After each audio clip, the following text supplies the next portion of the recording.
Just to start us off, if you could just tell us your name and what you've been up to for the last year.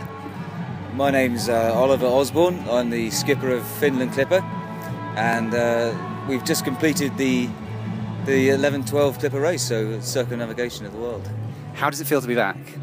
It's fantastic, yeah. It's slightly shell-shocked, really. You anticipate this day for so long, and suddenly it's here, and it's a fantastic homecoming, you know, and a brilliant day for it. What have you missed the most about being away? My wife. It must be very tough. Yeah, it has been. We were married 3 weeks before I left, and she's been very patient with me this year. So. And what do you think you're going to miss the most about being on your yacht? I think the camaraderie of the crew, and some of the sights you see at sea. I'll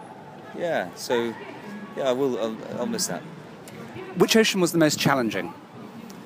The Pacific, the North Pacific. Yeah, it's a long way. It's about 1/3 of the globe. We left Qingdao in China and arrived in San Francisco 5.5 weeks later.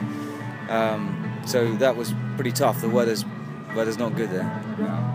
And what was the longest you went without seeing another boat? Well, it's maybe say 2 weeks, 3 weeks. Yeah. How did you keep the morale up within your crew? Oh, God knows. We tried all sorts. We'd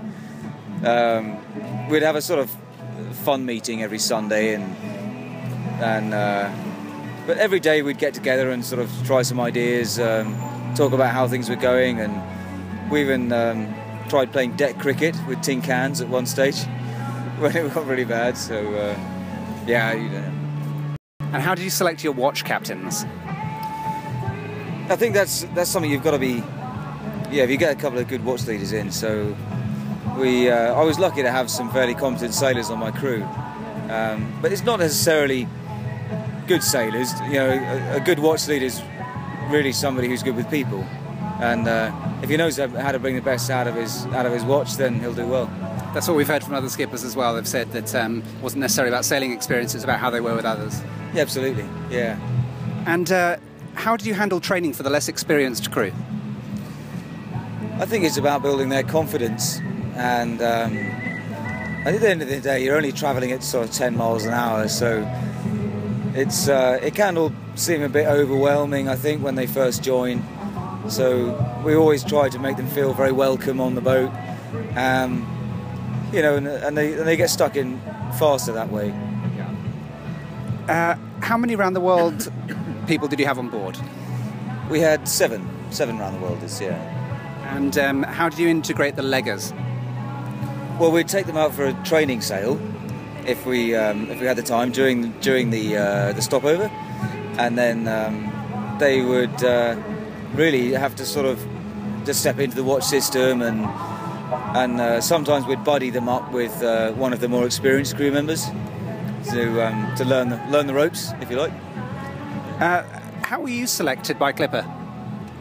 Well, I had worked for Clipper for maybe 5 years before the race on the training. So my job was to get the guys that went on previous races ready, and try and teach them a bit about about it all. So I think it's something I had in mind, and they offered me the position. Do you have any plans for future races? No, I think this is it for me now. Yeah. Do you think you'll still be involved with the Clipper organisation? I'd like to. Yeah, it's something I'm really supportive of, and it's pretty unique as an event, and I think it's great. It's really good. How does the 2011-2012 Clipper race compare to previous races? Well, it's been 2 months longer, and that's been a challenge in itself, trying to keep up the motivation for the extra bit, and testing the boats as well. They've not gone that long before, so yeah, that's a big difference. How long does it take to make an evolution of sail?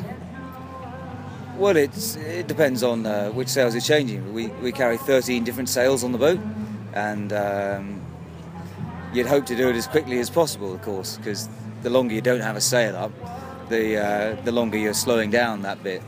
But I'd say 5 minutes. Did it speed up considerably as you got further through the race?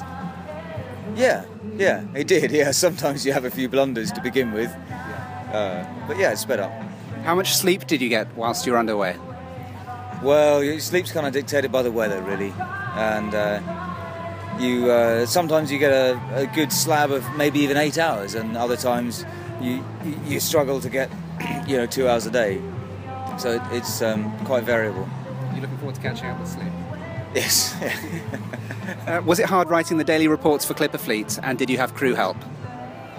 I didn't have the crew help for my own little reports, although I tried to encourage them to send their own, which was a bit of a challenge at times actually, but eventually a couple of guys got their teeth into it. But no, I felt it was quite good sending a daily blog of my own, because I knew that my folks at home would be reading it, and